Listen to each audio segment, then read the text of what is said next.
देखो next question है कि the major product from in the following reaction, हमें इस रिएक्शन के अंदर क्या बताना है कि इनमें से कौन सा मेजर प्रोडक्ट बनेगा, है ना। तो देखो हमें पता है कि ये आपको कंपाउंड दिया गया और एक्सेस में आपको TnCl दिया हुआ है ना, टेट्रामेथिल सेलेट क्लोराइड, और साथ में बेस दिया हुआ है। तो हमें पता है कि बेस का काम क्या है कि प्रोटॉन को निकालना। अब देखो प्रोटॉन कहां से निकालेगा, एसिडिक प्रोटॉन निकालेगा। तो देखो एसिडिक प्रोटॉन यहां पर भी होता है और यहां पर भी है, यहां पर भी है ना, और यहां पर भी है। तो देखो हमें पता है कि ये जो देखो इस ग्रुप का जो मेथिल, ये जो कार्बोनिल ग्रुप है ना, कार्बोक्सिलिक एसिड वाला ग्रुप, ये देखो सभी में क्या है, मेंटेन रखा। इसका मतलब इसकी रिएक्शन में कोई भी पार्टिसिपेट नहीं होगा। अब देखो सवाल है कि ये प्रोटॉन कहां से निकलेगा। तो देखो यहां से प्रोटॉन निकलेगा, है ना, क्योंकि ये मोर एसिडिक प्रोटॉन है। और देखो साथ में ये प्रोटॉन भी सभी कई कई जगह वापस रखा हुआ आपका, यानी ये प्रोटॉन भी नहीं निकला हुआ है। ठीक है, अब देखो हमें क्या करना है, एसिडिक प्रोटॉन निकालना है। तो देखो एसिडिक प्रोटॉन ये होता है। तो देखो एसिडिक प्रोटॉन, ये बेस क्या करेगा, यहाँ से प्रोटॉन निकालेगा। तो देखो मैं इस पूरी रिंग को ना बना के हल्का सा इसको ऐसे ही बना लेता हूँ, है ना, यहाँ से बना लेता हूँ। ठीक है, अब देखो बेस का काम क्या है, प्रोटॉन का निकालना। तो यहाँ से क्या करेगी, ये प्रोटॉन को बाहर निकाल लेगा और यहाँ पर क्या आएगा, नेगेटिव चार्ज आएगा। तो देखो ये नेगेटिव चार्ज, ये आपकी क्या होगा, इसमें इनोलेट आयन बनेगा। अब देखो ये इनोलेट आयन क्या करता है,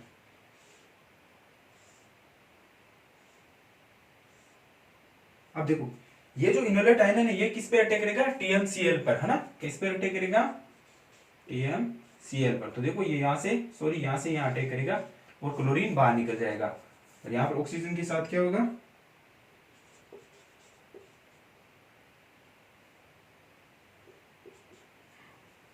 ठीक है, ये जुड़ जाएगा, है ना। ये ग्रुप क्या, ये TmSCl ग्रुप क्या जुड़ जाएगा, इस ऑक्सीजन के पार जुड़ जाएगा।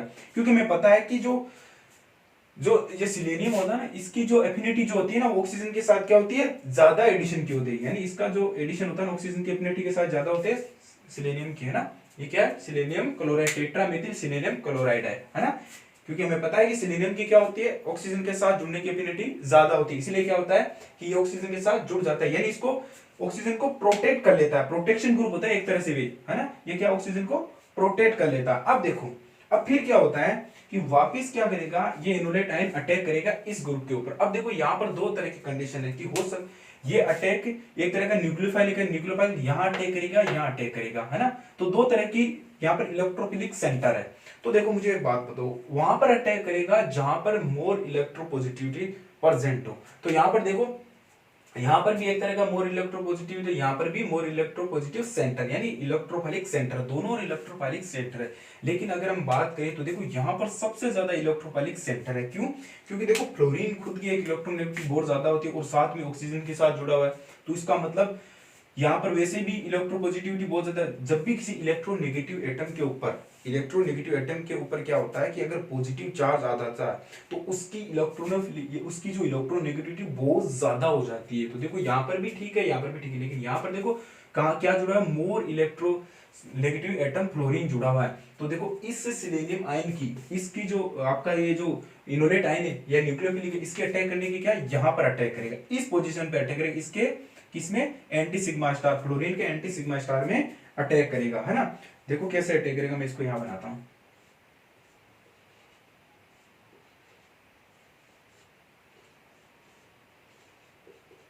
यहां पर क्या है, फ्लोरीन, ये पॉजिटिव, तो ये क्या करेगा, यहां से यहां और ये यहां पर अटैक करेगा इसके सिग्मा स्टार में। और हमें क्या प्राप्त हो जाएगा, हमें प्राप्त हो जाएगा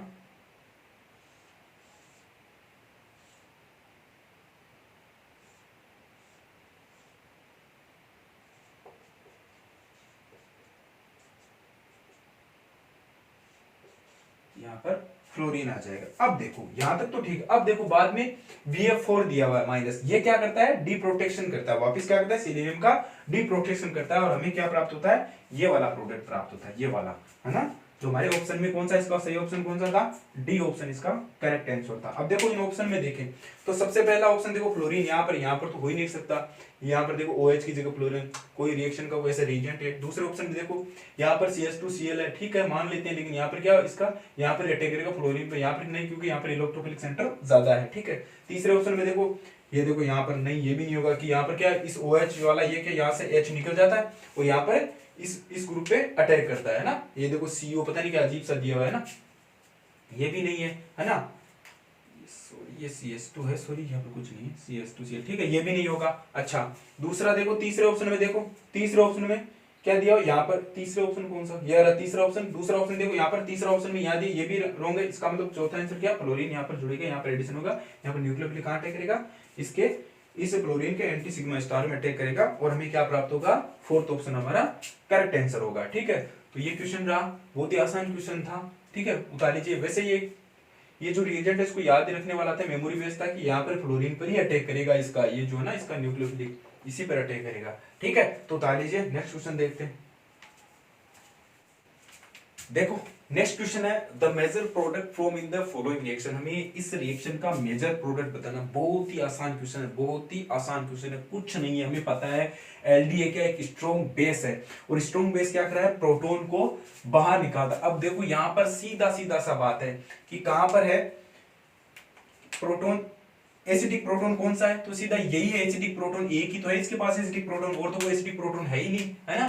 तो इसका मतलब क्या करेगा, ये एल्डी क्या करेगा, यहां से इस प्रोटॉन को बाहर निकाल देगा, है ना। तो देखो मैं बनाता हूं क्या बनता है, ये क्या करेगा, एसिडिक प्रोटॉन, और तो एसिडिक प्रोटॉन है ही नहीं यहाँ पर, तो एक ही एसिडिक प्रोटॉन है ना, जो कि मोर एसिडिक है। तो देखो जब ये यहां से ये एल्डी इसको क्या निकालता है, इस प्रोटॉन को बाहर निकाल देता है। ठीक है, तो देखो क्या बनता है, ये नेगेटिव चार्ज आता है और यहाँ पर क्या होता है पीएच और ये एमी। ठीक है, तो ये क्या करेगा, इनोलेट आयन बनेगा, है ना, इनोलेट आयन बनेगा। तो देखो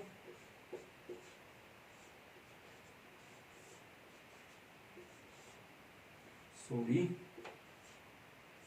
ये इनोलेट आयन बन गया। ठीक है, ये पर ये हाइड्रोजन, ये मेथिल ग्रुप और ये आपका पीएच ग्रुप।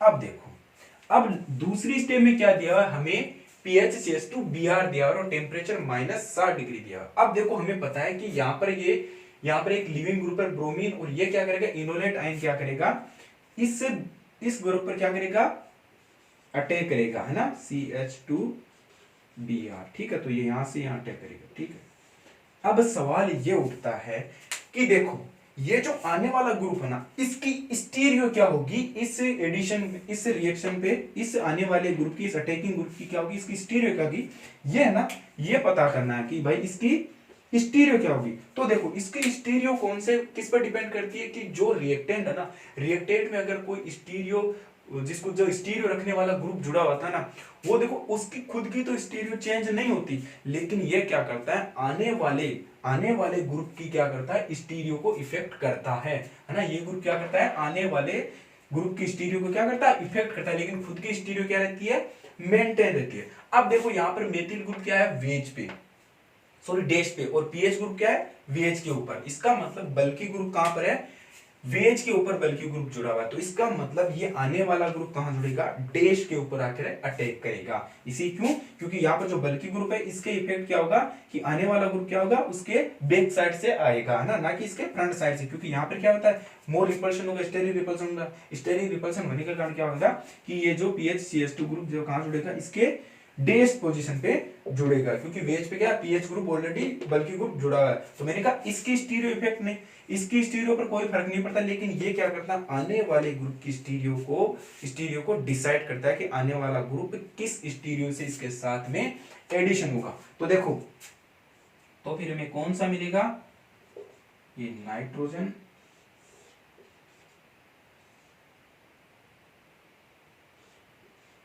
ये वापिस O, ये CH, सॉरी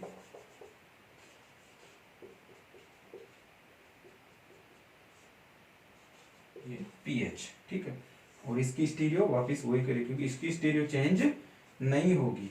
ये हाइड्रोजन और ये मेथिल ग्रुप, ये आपका प्रोडक्ट था। अब ये कुछ किस में है, देखो ये सिर्फ इसी ऑप्शन में है, ए ऑप्शन में, बाकी में देखो क्या क्या हो रहा है। देखो इसमें देखो क्या लिखा है, इसमें देखो यहाँ पर हाइड्रोजन निकाला है, पहले शिफ्टिंग किया ऐसे करके ना, फिर यहाँ से हाइड्रोजन निकाला है, फिर देखो फिर यहाँ पर अटैक किया, तो ये तो हो ही नहीं सकता, ठीक है। अब यहाँ पर देखो, यहाँ पर ठीक है, पहले ए तो आपका करेक्ट है। यहाँ पर ये सी में देखो, सी में क्या है, पीएच ग्रुप किसमें, वेज पे जुड़ा हुआ है, लेकिन वेज पे नहीं जुड़ा क्योंकि यहाँ पर पीएच ग्रुप ऑलरेडी बल्कि ग्रुप यहाँ पर वेज पोजीशन पे प्रेजेंट है। अब देखो यहाँ पर भी क्या है, यहाँ पर इसको क्या है, इस पीएच CH2 ग्रुप को कहाँ जुड़ा हुआ है, इस नाइट्रोजन के बीच में यहाँ पर जोड़ा है, तो ये आपका नहीं हो सकता। दो आपके सारे आंसर क्या, तीनों ही हो अगर आपको पॉसिबिलिटी तो यहाँ से ए और सी में से होती, बल्कि बी और डी में तो नहीं होती, क्योंकि यहाँ पर पीएच किसी भी कंडीशन में नहीं जुड़ सकता था। हालांकि हो सकता है कि इधर से शिफ्टिंग हो जाए, फिर यहाँ से प्रोटॉन पता नहीं, फिर देखो यहाँ पर तो पॉजिटिव चार्ज आ जाएगा, है ना, फिर कहाँ से निकलेगा प्रोटॉन यहाँ से, या फिर देखो यहाँ से निकले, फिर इधर इसने क्या किया यहाँ पर इस मतलब कि प्रोटॉन को ना इस ऑप्शन में क्या किया कि प्रोटॉन को निकाल करके इधर क्या किया, इसमें शिफ्टिंग करवाई है कि यहाँ से नेगेटिव चार्ज इधर शिफ्टिंग हो रहा है और फिर आकर के अटैक करा है यहाँ पर भी। ऐसा नहीं होता क्योंकि नेगेटिव चार्ज किधर डिलोकलाइज होगा, हमेशा मोर इलेक्ट्रोफिलिक सेंटर की ओर डिलोकलाइज होगा, है ना, तो ये ऊपर की ओर ही डिलोकलाइज होगा, ना कि इधर की ओर डिलोकलाइज होगा, क्योंकि यहाँ पर क्या है, कार्बोनेट का क्या इलेक्ट्रॉन विड्रॉइंग पावर लग रहा है, यहाँ पर कोई भी इलेक्ट्रॉन विड्रॉइंग पावर नहीं लग रहा है। इसका मतलब ये तो ऑप्शन बी और डी तो नहीं हो सकती, तो ऑप्शन कौन से हो सकते थे, ए और सी हो सकते हैं। लेकिन सी में क्या है, ये जो पीएच ये जो बल्कि ग्रुप है ना, आने वाला ग्रुप क्या होता है, वेज पे जुड़ा हुआ है, लेकिन देखो यहाँ पर जो बल्कि ग्रुप ऑलरेडी क्या है, वेज पे पोजीशन पर प्रेजेंट है, तो ये क्या करेगा, इसका स्टेरिक इफेक्ट पड़ेगा, तो स्टेरिक इफेक्ट पड़ने के कारण क्या होगा कि जो आने वाला ग्रुप कौन सी पोजीशन पे जुड़ेगा, डेस पोजीशन पर, जहां पर इसका स्टेरिक रिपल्शन कम लगे। तो हमारा करेक्ट ऑप्शन कौन सा था, करेक्ट ऑप्शन था A option is the correct answer, ये मेजर प्रोडक्ट आपका यही बनेगा, ठीक है। उतार लीजिए नेक्स्ट, बहुत ही आसान क्वेश्चन था, बहुत ही आसान क्वेश्चन, इस बार की जो ऑर्गेनिक है बहुत ही आसान आई थी, ठीक है, तो उतार लीजिए। देखो नेक्स्ट क्वेश्चन है, the major product A and B from in the following formation are, कि इन दोनों में से ए और बी में मेजर प्रोडक्ट कौन सा बनेगा, है ना। ये क्वेश्चन था, ये भी आसान ही था, बस उसमें इतना याद रखना था कि कैसे कैसे कौन सा ग्रुप कहाँ अटैक करेगा। तो देखो सबसे पहला काम क्या है, सबसे पहला काम है कि हमें पता है कि सोडियम हाइड्राइड क्या होता है, एक बेस होता है, और बेस कहाँ से प्रोटॉन निकालेगा, एसिडिक प्रोटॉन निकालेगा, तो एसिडिक प्रोटॉन ये रहा, तो यहाँ से ये बेस क्या करेगा, एसिडिक प्रोटॉन बाहर निकालेगा। तो देखो कैसे, यहाँ करता हूँ, यहाँ दिख जाएगा, ये हो गया आपका OET ना, और ये CH2, ये NH, यहाँ से प्रोटॉन बाहर निकला ना, मैं डायरेक्ट कर रहा हूँ, ये क्या करेगा, यहाँ से प्रोटॉन को बाहर निकाले। अब देखो, अब ये अटैक कहाँ करेगा, वन यहाँ पर भी अटैक कर सकता है और यहाँ पर भी अटैक कर सकता है। तो देखो अटैक करने की प्रोबेबिलिटी क्या होता है, हमें पता है कि एक तो क्या होता है, स्ट्रॉन्ग न्यूक्लियोफाइलिक होता है, एक वीक न्यूक्लियोफाइलिक होता है। तो ये क्या होता है, स्ट्रॉन्ग न्यूक्लियोफाइलिक है, तो हमें पता है स्ट्रॉन्ग न्यूक्लियोफाइलिक स्ट्रॉन्ग साइड पे अटैक करेगा और वीक न्यूक्लियोफाइलिक वीक साइड पे अटैक करेगा। तो यहाँ पर देखो स्ट्रॉन्ग न्यूक्लियोफाइल होने के कारण कहाँ पर अटैक करेगा, स्ट्रॉन्ग इलेक्ट्रोफाइलिक सेंटर पर अटैक करेगा। तो हमें से पता है स्ट्रॉन्ग इलेक्ट्रोफाइलिक सेंटर यहाँ पर है, तो यहाँ पर ये क्या करेगा, नाइट्रोजन इस स्ट्रॉन्ग इलेक्ट्रोफाइलिक सेंटर पर अटैक करेगा और ये वापस यहाँ जाएगा और ये लीविंग ग्रुप में बाहर निकल जाएगा ना, ये OET क्या निकल जाएगा, बाहर निकल जाएगा। तो कितनी मेमोरिंग बनी, 1 2 3 4 5 मेमोरिंग बनी, यानी कौन सा प्रोडक्ट बना हमें, यहाँ में ये प्राप्त हुआ ये यही हुआ ना, ये देखो ये वाला हमें प्रोडक्ट प्राप्त हुआ। देखो ये नाइट्रोजन यहाँ जुड़ गया, तो देखो नाइट्रोजन कौन सी पोजीशन पर होगा, देखो इधर से देखो, इधर से देखो 1 2 3 4 5, देखो 1 2 3 4 5, ये 5 मेमोरिंग लगी और यहाँ पर क्या होगा, इसका CH2 वापस आ गया, ठीक है। तो अब देखो पहला तो ये ए तो हमारा ये हो गया है ना, ए हमारा ये हो गया। अब देखो ऑप्शन में देखो यहाँ पर ए कौन कौन सा ये प्रोडक्ट हमारा, तो देखो यहाँ पर तो नहीं है ए, इसका मतलब ये गलत है। अब देखो यहाँ पर है नहीं है, इसका मतलब दो तो कट गए। अब इन दो में से कोई एक होगा, या तो हो सकता है ये हो या हो सकता है सी और डी में से कोई एक होगा, है ना। अब देखो दूसरे का देखते हैं, दूसरे का देखते हैं। तो अब देखो ये भी क्या बेस क्या करेगा, यहाँ से प्रोटॉन निकालेगा, तो यहाँ पर क्या आएगा, यहाँ पर H पे नेगेटिव चार्ज, सल्फर पे नेगेटिव चार्ज, और ये CH2 और ये OET और ये OET। अब देखो ये तो कंफर्म हो गया कि सी और बी में से कोई एक होगा, क्योंकि देखो ये क्या होता है, स्ट्रॉन्ग न्यूक्लियोफाइलिक होता है, स्ट्रॉन्ग न्यूक्लियोफाइलिक होने के कारण क्या है, स्ट्रॉन्ग इलेक्ट्रोफाइलिक सेंटर पर अटैक करता है, तो हमें ये प्राप्त होगा। अब देखो यहाँ पर जो सल्फर पे ऊपर जो नेगेटिव चार्ज होता है ना, तो हमें पता है कि जो ये सल्फर और ऑक्सीजन ग्रुप वाली फैमिली पर कोई भी अगर ये क्या होता है, ये वीक न्यूक्लियोफाइलिक सेंटर होते हैं, यानी वीक न्यूक्लियोफाइलिक होते हैं या वीक बेस होते हैं। तो हमें क्या करता है, वीक बेस क्या, वीक इलेक्ट्रोफिलिक सेंटर पर अटैक करेंगे। तो देखो यहाँ पर वीक इलेक्ट्रोफिलिक सेंटर कौन सा है, यही तो है ना। तो ये क्या करेगा, इसी पे अटैक करेगा, ना कि इस कार्बोनिल वाले पे अटैक करेगा। तो ये क्या, क्योंकि ये वीक न्यूक्लियोफाइलिक सेंटर है, तो ये यहाँ पे अटैक करेगा और ये यहाँ से यहाँ और यहाँ से वापस यहाँ। तो देखो क्या बनेगा, तो ये कौन कितनी मेमोरी में, 1 2 3 4 5 मेमोरी बन गई हमारे पास, है ना सल्फर। तो ये कितने 1 2, ये वाली रिंग, ये वापस आपका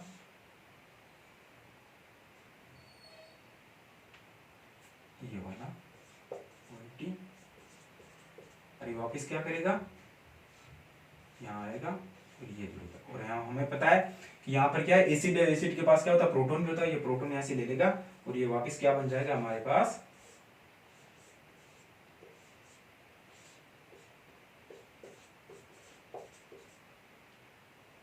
ये बन जाएगा। ठीक है, तो ये देखो कौन से ऑप्शन में है, सिर्फ एक के ऑप्शन में है, कौन सा ऑप्शन है वो, ये वाला नहीं है, बिल्कुल नहीं, क्योंकि यहाँ पर सी ऑप्शन, ये तो ठीक है, लेकिन यहाँ पर देखो सल्फर में कहाँ पर किस पे अटैक कर रहा है, इससे मोर इलेक्ट्रोफिलिक सेंटर पे अटैक कर रहा है, तो ये तो नहीं हो सकता, इसका मतलब ये भी नहीं है ना। तो बचा कौन सा आपका, डी ऑप्शन बचा, यानी डी ऑप्शन में देखो, डी ऑप्शन में ये सल्फर ये वाला कंपाउंड है ना, क्योंकि डी ऑप्शन में सल्फर क्या होता है, वीक न्यूक्लियोफिलिक होता है, वीक न्यूक्लियोफिलिक कहाँ, वीक इलेक्ट्रोफिलिक सेंटर पे अटैक करता है, तो वीक इलेक्ट्रोफिलिक सेंटर आपका यही है ना। तो ये कौन सा ऑप्शन आपका सही है, डी ऑप्शन इसमें आपका करेक्ट आंसर होगा। ठीक है, ये बहुत ही आसान क्वेश्चन था। ठीक है, उतार लीजिए, नेक्स्ट क्वेश्चन देखते हैं।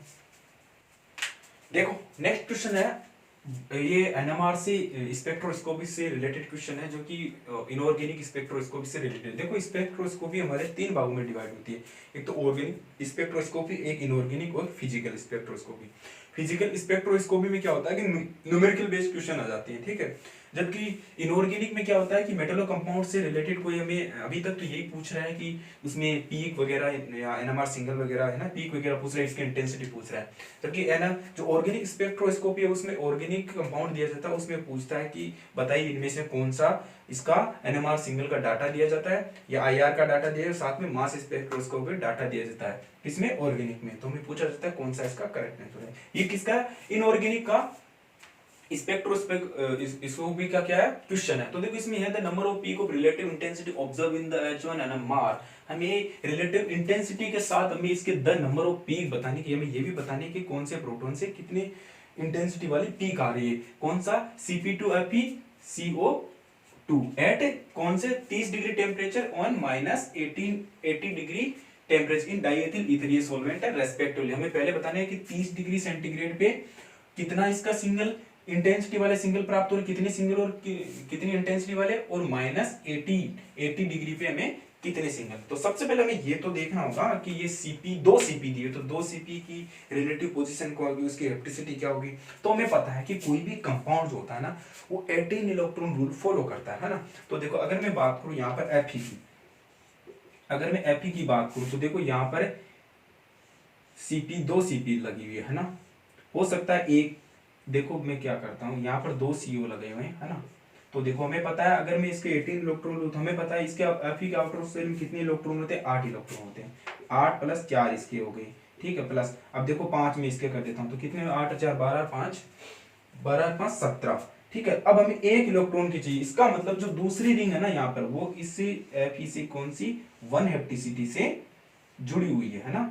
ये रिंग क्या हुई है, 1 हेप्टिसिटी से जुड़ी हुई है। अब देखो इसका मतलब हमारा कंपाउंड ये है कुछ इस प्रकार से, तभी तो 18 इलेक्ट्रॉन रूल फॉलो करा है, यानी एक तो नेटा 5 हेप्टिसिटी से जुड़ी हुई है और एक किससे जुड़ी है, नेटा 1 हेप्टिसिटी से जुड़ी हुई है। अब देखो यहाँ पर टेम्परेचर, देखो टेम्परेचर पहले में कंडीशन दी है +30 डिग्री, यानी लगभग रूम टेम्परेचर।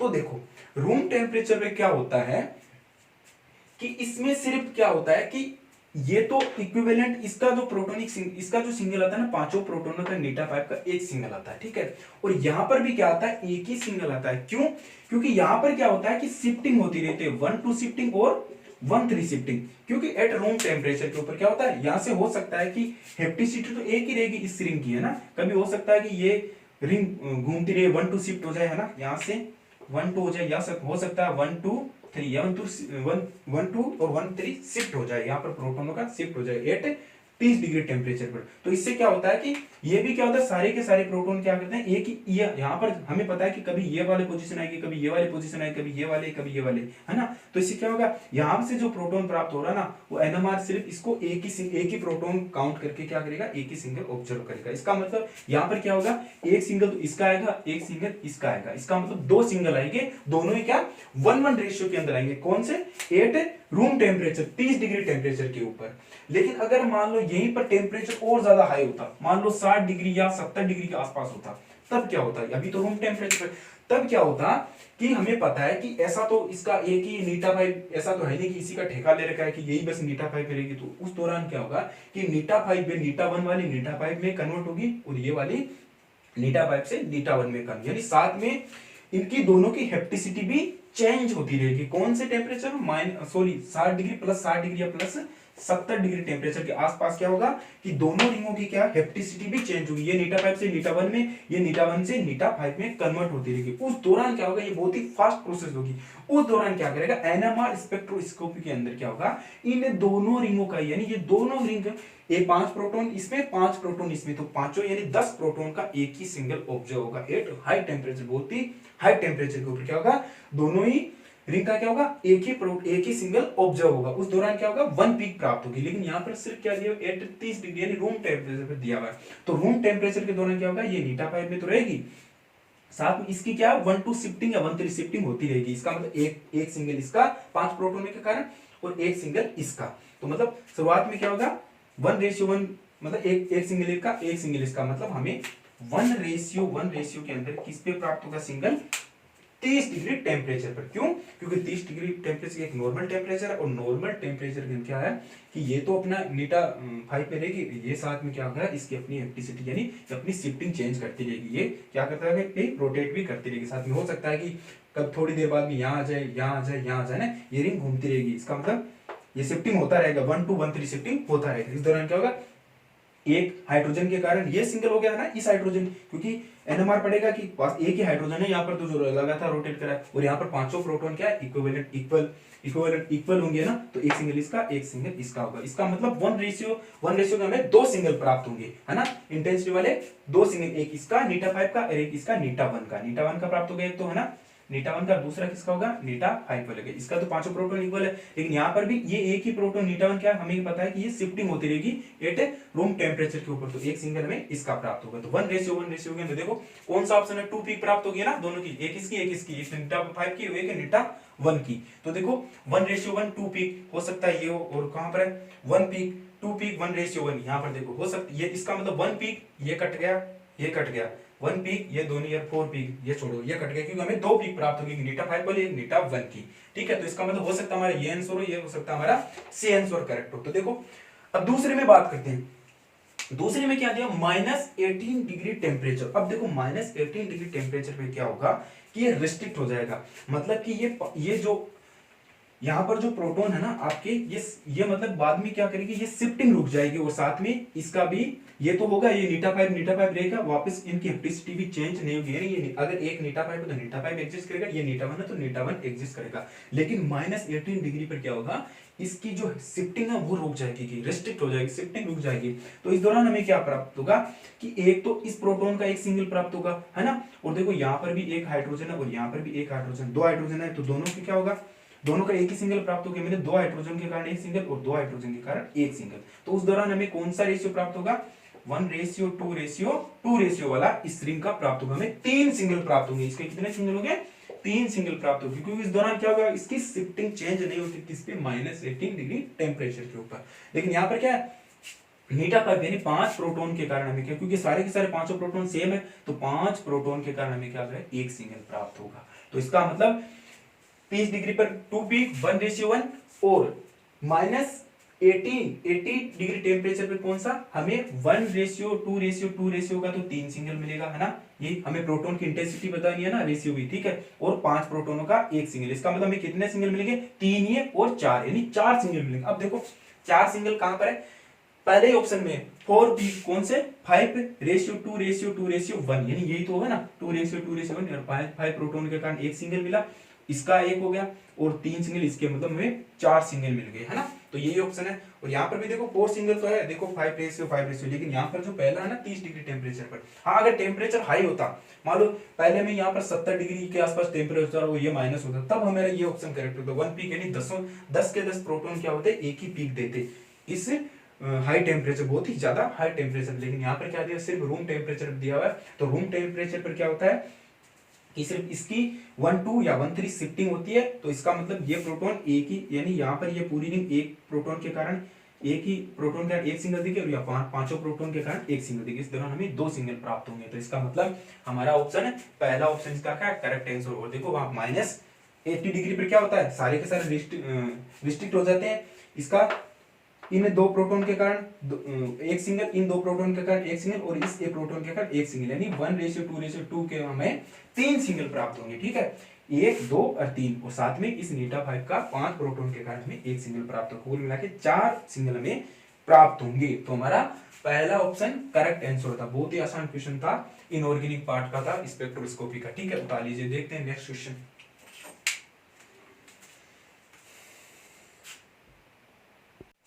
देखो नेक्स्ट क्वेश्चन है the IR spectrum of the product A for the following reaction. हमें ये प्रोडक्ट ए दिया हुआ है ना, तो इसमें से हमें ये बताना है कि इसमें से रिएक्शन हो रही है, सीओ के साथ रिएक्शन हो रही है ना। तो हमें ये बताना है इनमें से कौन सी करेक्ट स्ट्रक्चर होगी। और हमें कुछ आईआर स्पेक्ट्रम डाटा दिया 1986, 1935 तो 1601 सेमी यूनिवर्स में। तो बताइए करेक्ट आंसर क्या होगा। तो यहाँ पर क्या होता है, माइग्रेटिंग का बात हो रही है। माइग्रेटिंग की तो हमें एक चीज हमेशा ध्यान रखनी है कि माइग्रेटिंग हमेशा एल्किल ग्रुप का होता है, न कि सीओ का माइग्रेट होता है। तो एक चीज हमेशा ध्यान रखो, हमेशा माइग्रेट किसका होता है, एल्किल ग्रुप का होता है। दूसरी कंडीशन क्या होता है कि माइग्रेटिंग होने वाले ग्रुप हमेशा एक दूसरे के रेस्पेक्ट में सिस पोजीशन पे होनी चाहिए, न कि ट्रांस पोजीशन पे होनी चाहिए। पहली कंडीशन क्या है कि माइग्रेशन हमेशा किसका होता है, एलाइलिक ग्रुप का माइग्रेशन होता है। और दूसरी कंडीशन माइग्रेशन होने के लिए दोनों ग्रुप एक दूसरे के क्या रहने चाहिए, सिस मैनर में, this relation with respect to each होता है हमें, है ना। तीसरा क्या है, तीसरा है कि जो हमें प्रोडक्ट मिलता है ना माइग्रेशन इंसेसर के बाद में, हमेशा क्या होता है, retention in configuration, sorry inversion in configuration मिलता है, मतलब उल्टा मिलता है हमें प्रोडक्ट, हमेशा इन्वर्जन इन कॉन्फ़िगरेशन में मिलता है। 3 चीजों का आपको ध्यान रखना है। तो सबसे पहले देखो हमें पता है कि यहाँ पर इस एलाइलिक ग्रुप का क्या होगा, माइग्रेशन होगा, है ना। देखो एक मिनट थोड़ा सही कर देता हूँ। एलाइलिक ग्रुप का क्या होगा, माइग्रेशन होगा। देखो यहाँ पर क्या होगा कि यहाँ पर कि इसके इलेक्ट्रॉन, ये सीओ क्या कर इलेक्ट्रॉन को अपने ओर खींचेगा, और ये यहाँ से क्या होगा, इसका माइग्रेशन होगा। ठीक है, तो हमेशा पहले कंडीशन क्या होगा, हमेशा सिस में पहली कंडीशन है हमेशा माइग्रेशन किसका होगा, एल्किल ग्रुप का होगा। दूसरी एक दूसरे के सिस में रहने चाहिए। तीसरी हमें प्रोडक्ट इन्वर्जन इन कॉन्फ़िगरेशन का मिलेगा। तो देखो यहाँ पर माइग्रेशन होने के बाद में कौन सा प्रोडक्ट मिलेगा, ये देखो आप, तो ये आईआर, ये सीओ, और यहाँ पर ये सी डबल बॉन्ड हो, और ये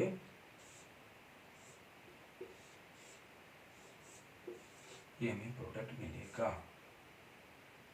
ठीक है, ये मिलेगा। और बाद में PPH2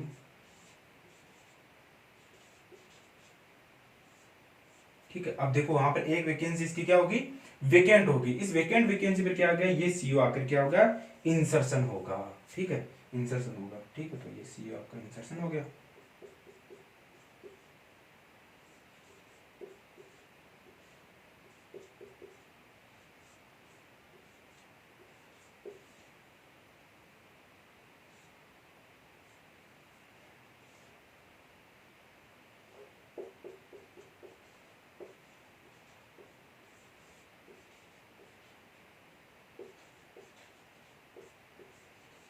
अब देखो हमें ये तो पता चल गया, हमने रिएक्शन कर दी, लेकिन हमें देखे कैसे इन सारों में से, इनमें से ऑप्शन में सही कौन सा होगा। तो सबसे पहला देखो, पहला ऑप्शन तो काट दो।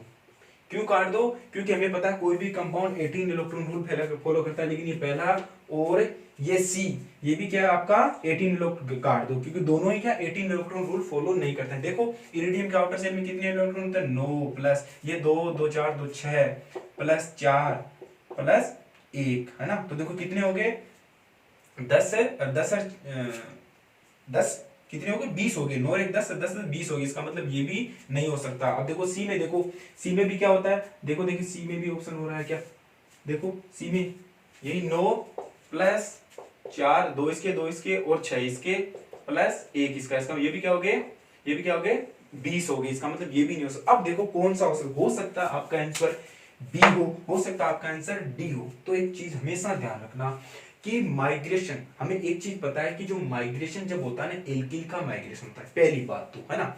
दूसरा क्या होता है कि माइग्रेशन हमेशा, माइग्रेशन होने के दोनों ग्रुप एक दूसरे के क्या होने चाहिए, सिस मैनर में होने चाहिए, तभी माइग्रेशन होगा। तीसरी कंडीशन मैंने क्या कही थी कि पहली कंडीशन माइग्रेशन के लिए हमेशा एल्किल एल्किल ग्रुप का माइग्रेशन होता है, दूसरी हमेशा सिस में होनी चाहिए, और तीसरी क्या, हमेशा प्रोडक्ट इन्वर्जन कॉन्फ़िगरेशन का प्राप्त होगा। अब चौथी और सबसे इंपॉर्टेंट बात ये होती, अगर मान लो मामला स्टीरियो का हो, तो देखो यहां पर क्या है कि यहां पर जो ये जो रिंग है ना, ये रिंग क्या होती है, वेज के ऊपर है। तो हमेशा ध्यान रखना, वापिस जो सीओ आएगा ना, इसी रिंग की तो पूर्ति करेगा, ये भी वापस क्या होगा, वेज पर ही आकर जुड़ेगा। अगर ये डेज पर होता तो डेज पर, अगर वेज है तो वेज के ऊपर। तो देखो हमारा करेक्ट आंसर कौन सा होगा, करेक्ट आंसर कौन सा होगा, वो डी कहां गया, करेक्ट आंसर होगा हमारा ये वाला होगा, ये वाला डी आंसर हमारा करेक्ट होगा। क्योंकि देखो यहां पर देखो, पहले में देखो सी में देखो, दोनों एक दूसरे के क्या, देखो एक दूसरे के हमेशा क्या है,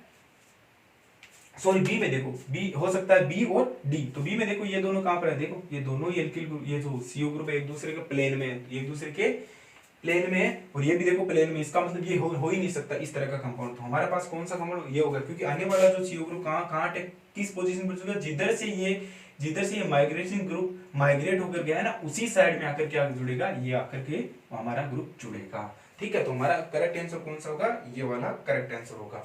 तो हमें ये पता चलेगा, बहुत ही आसान क्वेश्चन था। सबसे पहले ये देखो कि माइग्रेशन होगा किसका, हमें माइग्रेशन किसका होगा, एल्किल ग्रुप का माइग्रेशन होगा, और हमेशा प्रोडक्ट किसका मिलेगा, और होने क्या चाहिए, एक दूसरे के हमेशा, जो माइग्रेशन वाले ग्रुप एक दूसरे के हमेशा क्या होना, सिस पोजीशन पे होना चाहिए। तीसरी कंडीशन प्रोडक्ट इन्वर्जन यानी रिटेंशन इन कॉन्फ़िगरेशन वाला मिलता है। तो देखो कैसे रिटेंशन कॉन्फ़िगरेशन वाला, ये प्लेन में था, तो हमें देखो ये प्रोडक्ट भी, ये तो किस में था, वेज पे था, लेकिन मिल कहां रहा है, वापिस हमें प्लेन में यानी उल्टा मिल रहा है। दूसरा क्या है, सबसे इंपॉर्टेंट क्या है कि जिधर से ये ग्रुप जिधर से होकर गया ना, जैसे वाला वेज पर था तो वेज से गया, तो आने वाला सीयू भी क्या होगा, वेज पर आकर जुड़ेगा। तो सबसे कंडीशन यही है, सबसे फुलफिल कंडीशन। इसका मतलब हमारा करेक्ट आंसर कौन सा होगा, डी हमारा करेक्ट आंसर होगा। ये मेरा क्या होगा, गलत आंसर होगा, क्योंकि दोनों देखो सीयू किस पे जुड़े हैं, प्लेन में ही जुड़े, वैसे दिखने में गलत दिख रहा है, किसी भी तरह से सही नहीं हो सकता। तो करेक्ट आंसर कौन सा होगा, ये होगा। तो सबसे इंपॉर्टेंट बात ध्यान रखनी है, हमेशा प्रोडक्ट इन्वर्जन इन कॉन्फ़िगरेशन का प्राप्त होगा, और माइग्रेशन किसका, हमेशा एल्किल ग्रुप का माइग्रेशन होगा, और हमेशा retention sorry inversion in configuration का प्रोडक्ट प्राप्त होगा। तो इनमें सब में देखा, पहला है 18 इलेक्ट्रॉन रूल फॉलो नहीं कर रहा है, सी है 18 इलेक्ट्रॉन रूल फॉलो नहीं कर रहा है, अब बी और डी में दोनों ही 18 इलेक्ट्रॉन रूल फॉलो कर रहे हैं, लेकिन सीओ देखो यहाँ पर एक दूसरे के क्या प्लेन में, या एक दूसरे के सारा का सारा प्लेन में दिया, तो दिख ही नहीं रहा ऐसा प्रोडक्ट को बनेगा। तो हमें पता है यही प्रोडक्ट बनेगा, क्योंकि ये सीओ किस पोजीशन पे जुड़ रहा है, जिधर से माइग्रेशन ग्रुप माइग्रेशन तो माइग्रेटिंग ग्रुप गया है ना, उसी साइड में आकर के सीओ जुड़ेगा। तो हमारा कौन सा आंसर करेक्ट है, D answer is correct, generally उसी से आकर जुड़ता है। तो हमारा करेक्ट आंसर कौन सा होगा, D is the correct answer. ठीक है, आज के लिए इतना ही, थैंक यू। अगले क्वेश्चन देखो। अब मैं आपको इंपॉर्टेंट बात बता देता हूँ, अब मैं इलेक्ट्रोकेमिस्ट्री का पार्ट चालू कर रहा हूँ। आने वाले नेक्स्ट वीडियो में आपको इलेक्ट्रोकेमिस्ट्री के वीडियो देखने को मिले, इलेक्ट्रोकेमिस्ट्री की पूरी पढ़ाने की कोशिश करेंगे। तो हो सकता है बीच बीच में कुछ क्वेश्चन ये भी दे दो, तो उससे अच्छा ये होगा आप प्लेलिस्ट में जाकर के सारे वीडियो कंटिन्यू देखें, क्योंकि प्लेलिस्ट में आपको पता चल जाएगा किस वाले पार्ट का है, ये सारे 2020 वाले कौन से आंसर है, या हमारा जो हेटेरो कंपाउंड है वो है, या हम इलेक्ट्रोकेमिस्ट्री की बात करें, हम थर्मोडायनेमिक की बात करेंगे। ये सारे के सारे बीच में कोई भी वीडियो आ सकता है, बीच में कभी इलेक्ट्रो का आ सकता है, कभी ये आंसर आ सकता है। तो इससे अच्छा ये आप प्लेलिस्ट में जाके देखना कि कौन सा पार्ट कौन सी वीडियो आपको देखना है। तो प्लेलिस्ट में आपको पूरा का पूरा एक सीरीज वाइज आपको वीडियो मिल जाएगा। ठीक है, धन्यवाद।